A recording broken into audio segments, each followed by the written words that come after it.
I think I take you around 30 minutes to talk about the following topics. And now I go over to the other camera. What will I present during this half hour? Well, first I will tell something about myself, Jaap de Waard. Then I will get into the current private security landscape. Then I will get into some of the crime trends in the Benelux, Belgium, Netherlands and Luxembourg, which is actually the topic of my presentation. Then something about the size of the manpower sector in the public and private security sector, again related to the Benelux. Then I will get into some threats and opportunities for more effective collaboration between public and private crime control apparatus. Then I think some future directions for more effective collaboration. And well, as usual, you wrap up with some conclusions. So that will be, these will be the topics I will be discussing for, let's say, the next half hour. Okay. But first, to make my main point, what I would like to, the main message of this presentation actually is the following, and you can read it also, of course, on the PowerPoint which is being shown on your computers. I think the private security industry has expanded so much over the last, let's say, 25, 30 years, as well in quantitative and qualitative terms, that it can no longer be rendered as marginal, which very often was the case years before. And a disapproving reaction, especially from the public sector, to this trend, such as efforts to curtail the activities of private security companies, makes hardly any sense. So this is the main point I think I want to make during this presentation, because when we look at the developments that have been going on over the last 30 years, well, I think this is really something that holds true. So first, something about myself. I'm a little bit of an old guy, 60 years already. I've been working almost all my life within the Ministry of Justice in the Netherlands. But also I've been working in Brussels as head of the European Crime Prevention Network. I'm still involved in that. And at the moment I'm as you can see, a senior policy advisor at the Dutch Ministry of Justice and Security on various topics, and private security, public crime control is one of the topics I'm dealing with. I'm also involved in the editorial board of Security Journal. Martin Gill, who was introducing an hour ago, he's the main guy behind this journal, and I'm also working on this journal, and also a member of the International Review Board of Security Education, which is an American-based journal. And well, I've been publishing quite widely on crime prevention issues, the private security industry, and international benchmark studies in the field of crime control.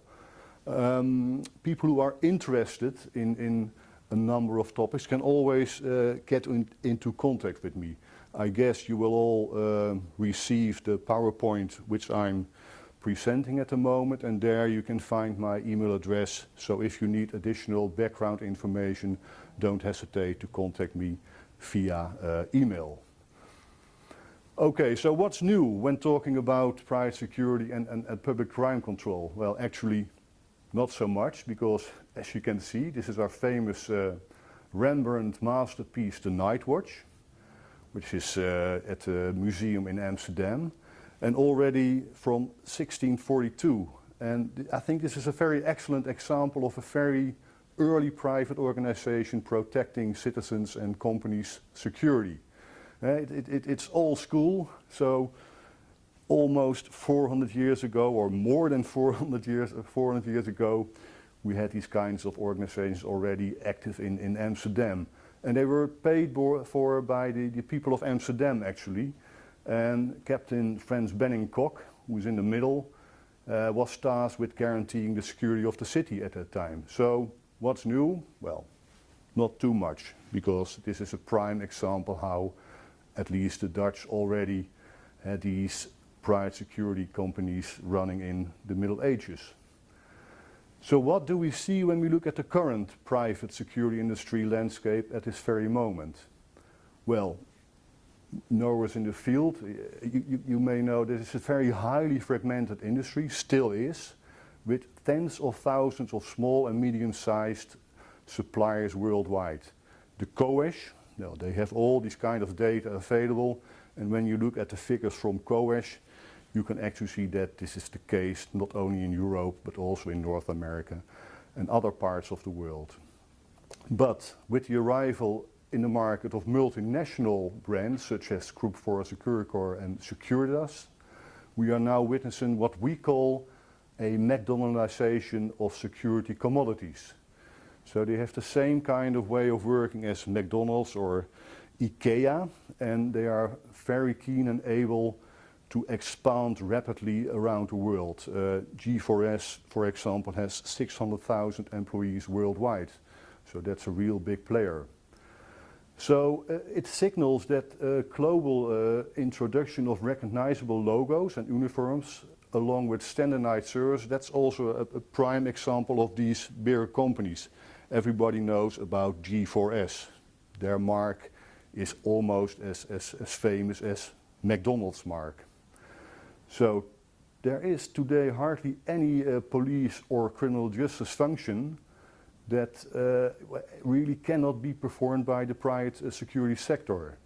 There are many examples of these kinds of cooperations and collaborations, and again, if you're interested, this is of course a general overview of the private security industry, but if you're interested in certain topics I'm discussing again, please contact me because there's a lot of background information available. So, and then again, the classical distinction between public and private spheres or spaces, well, that you might say this has been obsolete over the last 10 or 20 years. So that's another typical feature of the current private security industry landscape. So public and private spheres are almost obsolete. So what do we see at this very moment when we look at the international developments from a private security perspective, especially when you look at economic growth and expanding of multinationals? Well, Freedonia, which is a famous company, every year they make projections about growth, and the latest report came out in July this year, and on the basis of the content of the report, it appears that global security service revenues are forecast to rise by 3.6% to the year 2024, and it's actually an amount of money of almost $263 billion. I have to say that the growth over the last years has been bigger than expected now, but again, still we see at the international level a growth indicator. So what are a couple of features and opportunities that make the private security industry still a developing industry? Well, there are a couple of issues that apply to that. A solid economic expansion and strong growth in urban building construction. The mega cities, as we call them, they are internationally everywhere, and that really demands quite a lot from the private security industry. Well, widening income inequality, which is also the case worldwide, that leads to instability and crime, and expanding middle and upper class that can pay for supplementary services. So you can buy security, that's not new. There are many prime examples from New York, South Africa, where actually private citizens or neighborhoods can buy or pay for their own security. And this is a trend that will continue over the years to come. And then indeed increasing real and perceived threat from terrorism and armed militants. That's a big threat. If you look at opinion kind of research, then still terrorism and in this case armed militants conflicts are still internationally, worldwide, one of the biggest issues, not only where people are discussing about, but also governments, respective governments also put a lot of effort, and the private security also plays, of course, a prominent role on these topics. Well, the other thing that, if you look at public opinion of surveys, the rising public concern about the effectiveness of public safety services and officials, well, that doesn't always look too good from an international perspective. So you see a certain shift from consumers to more private service providers instead of the trust in public crime control providers. So that's another trend that is still going on at this very moment. And increasingly penetration of value-added and technology-related services. So all technological developments, which has been going on for years and years and years, is still a major drive for economic growth and expanding, especially of multinationals within the private security industry. So that is the current, well, let's say, on the basis of Freedonia. They do this, I think, every 2 years or biannually. But these are the major issues why there is still an expected growth for global security services. Well, of course, I'm now talking about Belgium, the Netherlands and Luxembourg. So I thought, well, let's see what do we see when we look at the crime level at this very moment when talking about those 3 countries. And of course, Luxembourg is a very small country, I think 700,000 inhabitants. But I found a couple of trend figures, as you can see from this bar, which are registered crimes coming to the attention of the police. And what we actually see, that crime is on the rise still around 2014, as you can see. And then you see not a very steep, let's say, decline in crime. But still, when you compare 2019 with 2014 for Luxembourg, there is a 10% lower crime rate when those years are compared. So, but that's for Luxembourg, of course, and it's registered crime. When we look at Belgium, which is a little bit bigger, of course, than Luxembourg, I think Belgium has around 9 or 10 million inhabitants at this very moment. Then the picture looks a little bit different as compared to Luxembourg, because in Belgium the crime peaked in 2011, as you can see from these bars depicted on your screen. And then in 2019, compared with when it peaked, there has been a drop of 20% in the total volume of registered crime in Belgium. So, well, this is, I think, quite a positive development. And when we look at figures from the Netherlands, and I have a little bit more data from the Netherlands because, well, I live in the Netherlands and I've been doing quite a lot of research about crime trends in the Netherlands. Then actually you see as far as I'm concerned, quite a, well, not for many people, a surprising trend, because crime peaked in 2002 and then it, well, really declined over the last 15 or 16 years. And when looking at the latest figures for 2019, then if you compare it with the peak year of 2002, there has been a decline of more than 40%. So that is quite a steep decline in crime in the Netherlands. We also have so-called victimization surveys in which we ask a random sample of the population. Have you been a victim of crime the last year on 10 types of crimes? And then, I don't have the figures here, but then if you look at the trend from this crime survey, it's quite similar as the trend from our police registered crime. So what is happening is a real, let's say, if you compare those two sources, then you can say there's a really decline in crime. But not only in the Netherlands, but also international we see this decline. And again, if you're interested in background material, I've done quite some extensive research, international comparisons between many industrialized countries, and when looking at those trends, then you can really see a huge decline in crime over the last 10 or 15 years. So that is for many people quite surprising what's going on. But this is just to give you a quick overview about how crime is faring in the 3 countries that I'm talking about during this presentation. I also did some work on to estimate the number of police force in those 3 countries. Well, it actually, if you look at the figures, it speaks for itself. I have data from 1995, 2010 and 2015, so a long-term trend of around 20 years.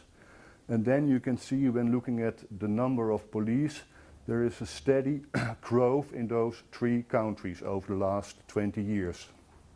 And if you look at the number per 100,000 inhabitants, well, the figures, they are, as far as I'm concerned, they speak for themselves, where Belgium is a kind of runner-up at this moment. Just some water because I've been a little bit, having a little bit cold, but again, police numbers over those 20-year period have been on the rise, as you can see from the bar and from the figures on the left side. I also have the figures from the private security industry for those 3 countries, also from this 20-year period. And then actually what you can see that the total number of employees in the Netherlands were rising till 2010, and then it stabilized and it went down a little bit over the last years. But this is not the case in Luxembourg and Belgium, where you see a steady growth over the last 20 years, and especially when you look at the total number per 100,000 inhabitants, then it becomes clear that Belgium is running up against the Netherlands when talking about the size per 100,000. And Luxembourg, of course, is a kind of outlier when comparing the figures per 100,000 inhabitants, but that's due to their small population, and they have many objects where private security is involved. But this gives you an example or some figures about well, at least the workforce for the private security companies and the police forces in those 3 countries. So, what is at this very moment the scope for public and private crime control? And when you look at the available literature, then you can see that the extent of cooperation between private security companies and police forces differs from country to country. That's almost an open door, but there's a lot of variety when you look at how public and private crime control cooperates with each other. But in many countries, when looking at the available background information, then you can see there is a great potential for this cooperation. So there is still room for expansion and development. Okay, and in the majority of industrialized countries, security companies are already working together successfully with police forces to a greater or lesser extent in various areas.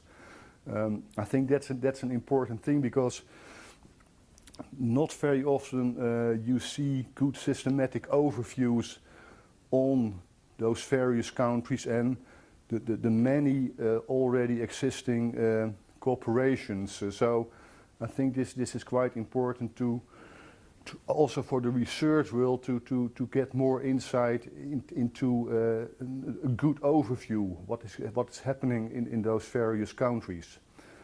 Well, a crucial aspect, of course, of any cooperation is to define which tasks can be carried out by the private security companies and which must be remain in the hands of police. Well, that's an old discussion, and I have to say I work within the Ministry of Justice and Security in the Netherlands, and this discussion has been, well, going on in the early 90s and the early 2000s, but at this very moment it's a little bit silent when defining those tasks. So I think there is also room for more discussion between governments and private security companies, how you can, one way or the other, share certain tasks. And again, there is room for improvement, and there is certainly room for more cooperation. Well, each task taken on by security companies is clearly defined and accomplished by objective benchmarks. There are also good examples how in certain countries this has been going on and has been developed. So there is scope, and these are a couple of major issues, I think, that are still important to carry on with certain kinds of collaborations between the public and private sector.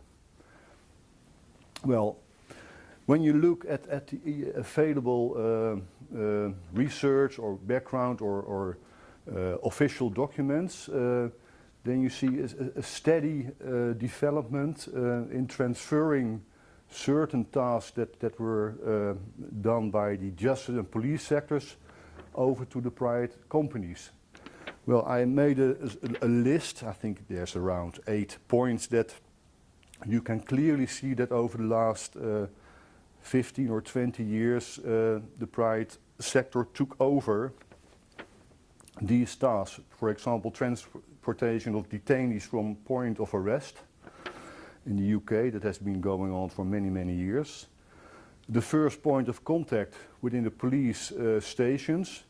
Some very good experiments have been done in the UK in which the private sector actually performed much better than the public sector.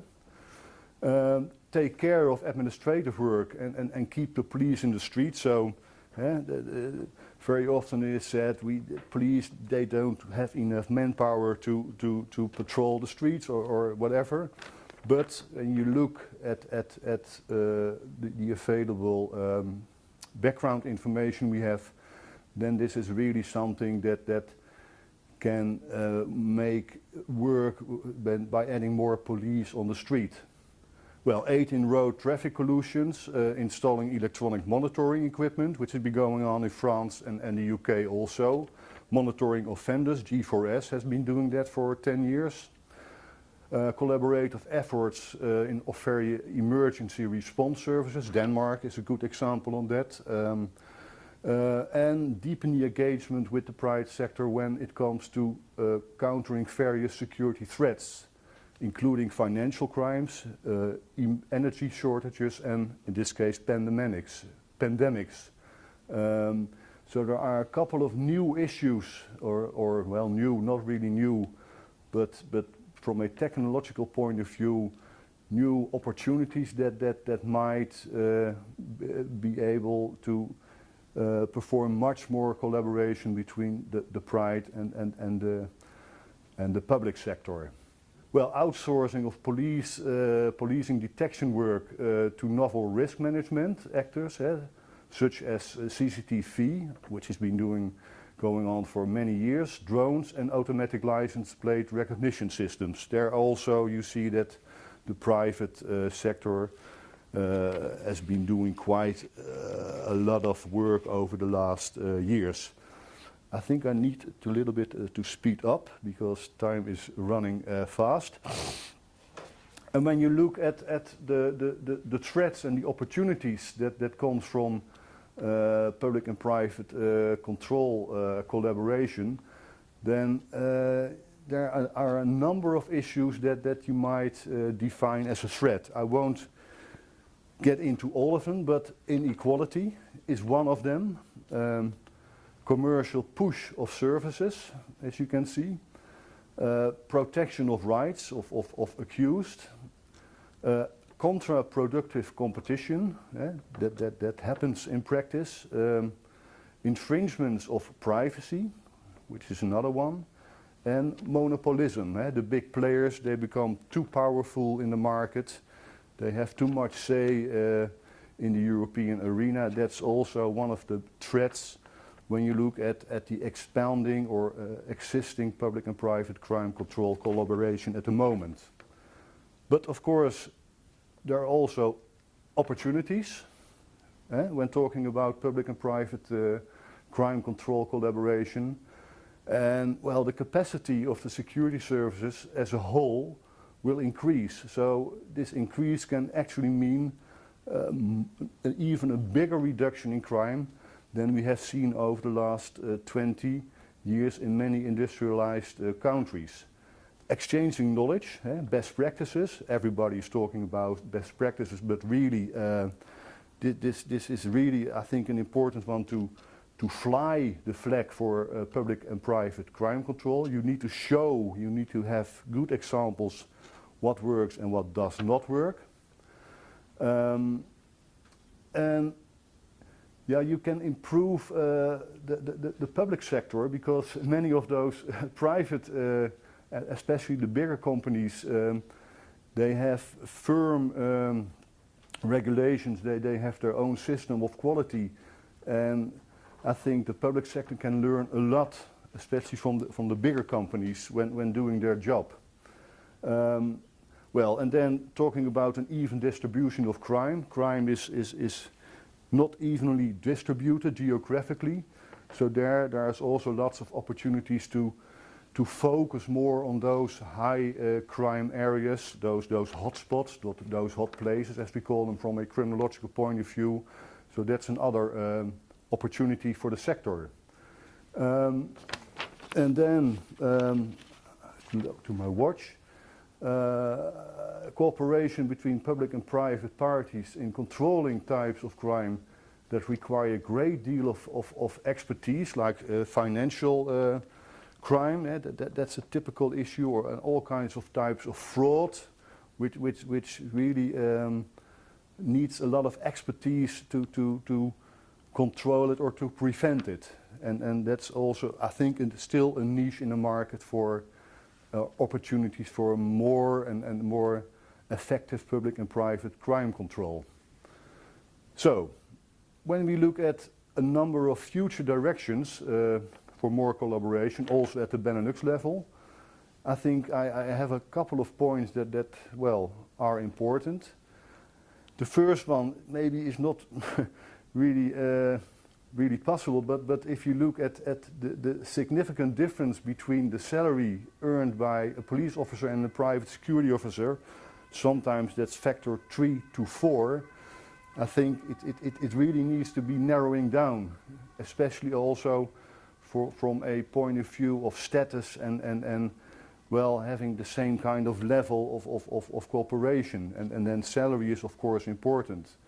I also think that the sector could make much more firm calculations on the justification for a public-private partnership to convince especially decision makers within ministries to efficiency, and that it really releases police officers to carry out specialized work combined with cost savings. And there are good examples on those calculations. For example, in Canada, there's been very good work available, and it convinces decision makers to actually move forward in public and private crime control.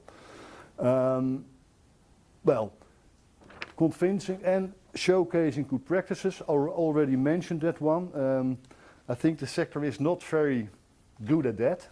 I think you need to show much more how those cooperation or those collaborations can actually work out. So you have to showcase much more, you have to more actively disseminate this kind of information. Well, finally, I wanted to make my point at the very first beginning, and that's the first bullet. It's not longer possible for public police to ignore the extent and pervasiveness of private, public and crime control arrangements. So they are here to stay. And that counts for the second bullet, being in some general sense a yes or against, for or against private security. That's not very helpful as such, because those views are really inadequate as far as I'm concerned. You cannot ignore it anymore.